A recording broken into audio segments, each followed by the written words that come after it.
Politics, as it is often practiced in Washington and obsessively covered by a media apparatus that prefers heat to light, is usually presented as a clash of personalities. We look at the headlines and we see a melodrama of insults, snubs, and handshake refusals, and we are invited to believe that this theater is the substance of history. It is not. The history of nations is written not in the temper tantrums of presidents, but in the quiet tectonic shifts of capacity, competence, and human capital. You are looking at a headline about Donald Trump trying to isolate Mark Carney, and you might think this is just another chapter in the endless saga of political friction between a protectionist American administration and its neighbors. But if you look closer, past the noise of the snub, you will see something far more significant and far more dangerous to the long-term prosperity of the United States. You will see the early stages of a global realignment of innovation power.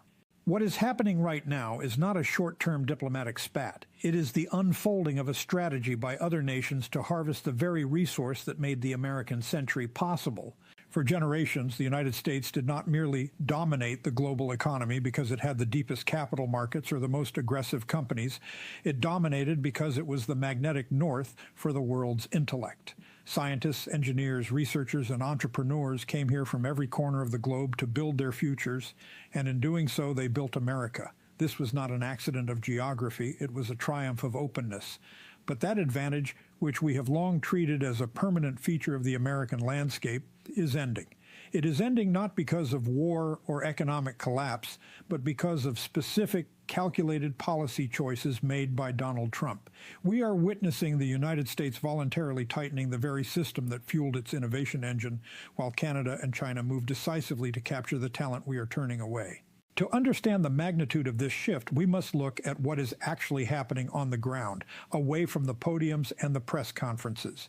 The official story is that the Trump administration is prioritizing American workers by restricting the flow of foreign labor. The reality is that these policies are creating a vacuum that our competitors are rushing to fill. Canada, under a leadership philosophy aligned with Mark Carney, is not waiting for Washington to come to its senses.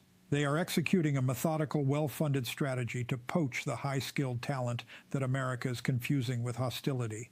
Canada is currently deploying a $1.2 billion initiative specifically targeting talent in artificial intelligence, cybersecurity, biotechnology, aerospace, and medical research. While the United States debates and delays, creating a landscape of uncertainty for high-skilled immigrants, Ottawa has built one of the most predictable and talent-friendly immigration systems in the developed world. You might ask why this matters to you, or why a change in visa processing times should concern a citizen in Ohio or Arizona who has never applied for an H-1B visa. It matters because high-skilled immigration is not a peripheral decoration on the American economy, it is foundational. Entire industries, sectors that define the modern world like AI, advanced manufacturing, and clean energy, depend heavily on this flow of human talent. When we disrupt that flow, we do not simply annoy a few foreign scientists. We starve the roots of our own economic future. The uncertainty that the Trump administration has injected into the system is structural. Visa renewals have become slower, employer dependency has tightened, and the pathways to permanent residency, the promise that allows a person to plant roots and build a life, feel increasingly fragile. The message being sent to the world is unmistakable.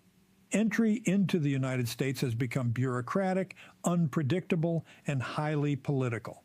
This is not just about border control. It is about risk perception. A highly skilled professional, someone who has the choice to go anywhere in the world, will not move their family and their career into a system they cannot trust. When uncertainty becomes the defining feature of a nation's immigration policy, talent does not protest. It simply looks elsewhere. We are seeing this shift begin to accelerate now as Canada offers faster processing times, flexible work permits, and clear pathways to citizenship, things the United States is failing to provide. This is the hidden cost of a nationalism that misunderstands the nature of national strength. Consider the mechanics of how this disparity plays out in the real world, where decisions are made not on campaign slogans, but on spreadsheets and family timelines. Canada has been preparing for this moment quietly and methodically, not by engaging in a shouting match with Washington, but by effectively rewiring its bureaucracy to be responsive rather than obstructive. While the United States relies on a visa system that is notoriously sclerotic, Ottawa has introduced processing times for global talent that can turn around an application in 2 weeks. Contrast that with the American H-1B program, where a 6-month wait is standard and where the outcome remains uncertain until the final stamp is given. The United States currently does not allow for digital nomads in any formal capacity, nor does it offer a seamless path to residency for many high-skilled workers. Canada offers both, and it does so with a specific strategic intent. The difference in philosophy is starkest in how each nation treats the individual. In the American system, as it is currently being revamped, the high-skilled worker is viewed transactionally, often tied to a specific employer, unable to move freely, and perpetually aware that losing a job means losing the right to remain in the country. This creates a kind of modern indenture that stifles risk-taking and entrepreneurship. You cannot start the next great technology company if you are terrified that leaving your corporate sponsor will result in deportation. Canada's approach signals something fundamentally different. You are not just a worker here, you are a future citizen. That message resonates deeply with scientists, engineers, and researchers who are looking for roots, not just contracts. They want to know that if they move their lives across an ocean, they are moving towards stability, belonging, and long-term opportunity. This is not a matter of charity, it is a matter of cold economic strategy. Canada understands that in a knowledge-driven economy, people are infrastructure. To that end, the Canadian government has backed this strategy with serious capital, dedicating over $1.2 billion specifically to global talent attraction in high-growth sectors like artificial intelligence, clean technology, advanced manufacturing, and health sciences.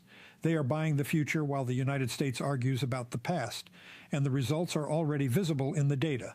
Surveys and institutional reports indicate that over 1,500 scientists are currently actively considering leaving the United States.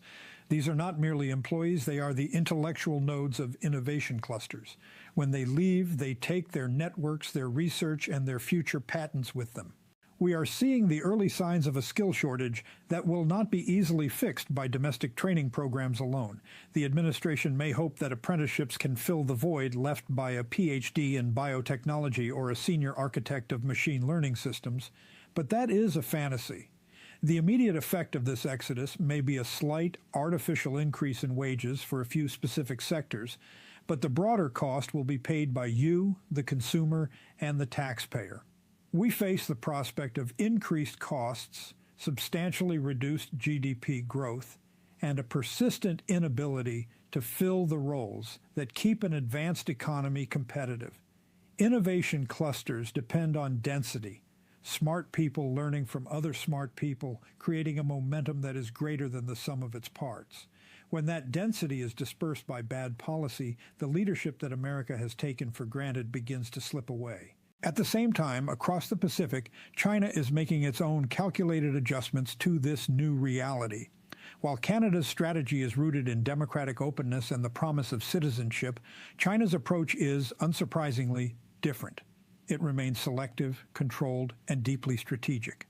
But the direction of travel is unmistakable, and the intent is identical: to capitalize on American hesitation.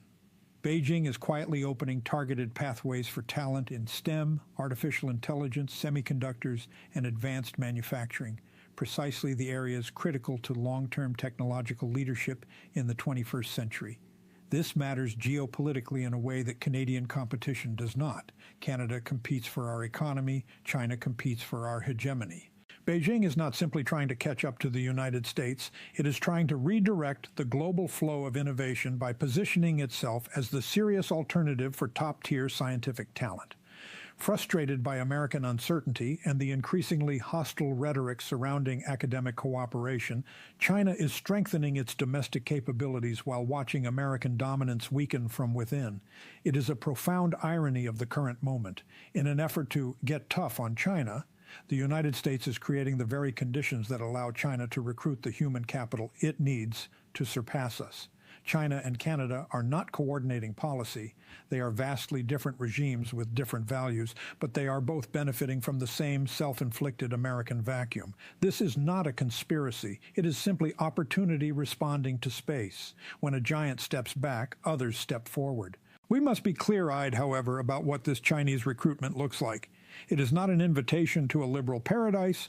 The source material and reporting on this issue make it clear that while China is actively poaching talent, the state's obsession with control remains absolute. There are valid questions about security and the nature of life for a researcher transplanting themselves into an authoritarian system. You do not simply walk into a Chinese laboratory with the same freedoms you enjoy in Boston or Palo Alto. The vetting process is rigorous, and the surveillance state is a reality.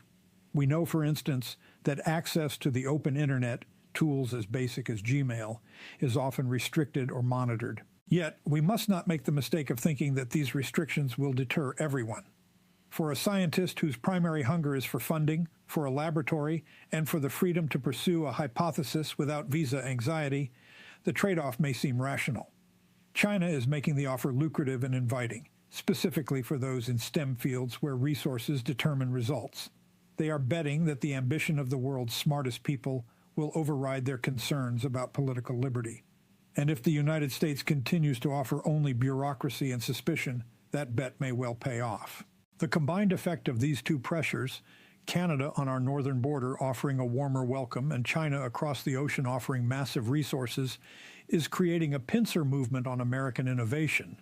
We are being squeezed by a friendly neighbor who offers a better quality of life and a strategic rival who offers a relentless focus on the future. And in the middle sits Washington, paralyzed by a political debate that seems incapable of distinguishing between a border crisis and a brain drain.